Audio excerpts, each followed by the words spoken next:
You smart. Yeah, big J one. Hey, Flex Tiger Pandit thing. Yo, big J. you magic pattern. Singu watori permission, mwana uyu tie. Dibigi yakandichestera, akacharara akachinditextera. Itaimu yakari kundiwestera, ngakaitestebo katsvagepe kurestera. Kanozviti kanopisa kunge kenduru, kanovhura hombe kanoda mabhanduru. Ndeke mashets, mamix and miguru. Rega ndikutipe singu ikaka, tarisa kana step yacho kari kuterwa.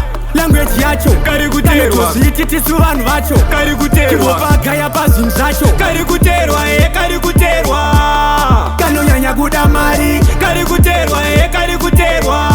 Mira ndikuudze shamwari, kanenge andichakubaya kunge jekiseni. Kanoda moko hora dzemuromo teni, paketa bhegi kanoita ekisheni, kaashteki kanodrowa tensheni.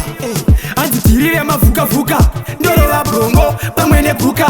Zizorakura kunge bhora resnuka, stepi yako kunge ikaka. Tarisa kana stepi yacho kari kuterwa, language yacho kari kuterwa, zvititisu vanhu vacho kari kuterwa, kivopagaya pazvinhu zvacho kari kuterwa, kari kuterwa. Kanonyanya kuda mari kari kuterwa, kari kuterwa. Mira ndikuudze shamwari, ndibhigi yakandichestera, akacharara akachinditextera.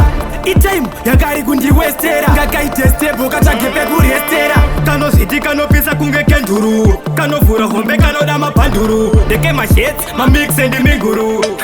Rega ndikutipe simbu ikaka, tarisa kana step yacho kari kuterwa, language yacho kari kuterwa, zvititisu vanhu vacho kari kuterwa, kivopagaya pazvinhu zvacho kari kuterwa, kari kuterwa.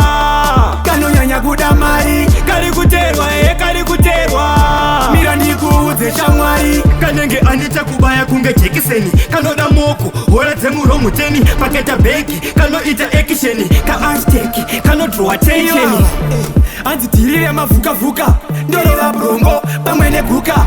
Zizorakura kunge bhora resnuka, stepi yako kunge ikaka.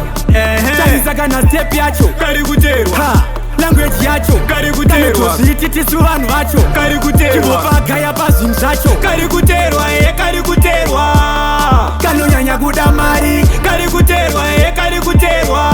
Mira ndikuudze shamwari, tarisa kana step yacho kari kuterwa, language yacho kari kuterwa, zvititisu vanhu vacho kari kuterwa, kivopagaya pazvinhu zvacho kari kuterwa, kari kuterwa.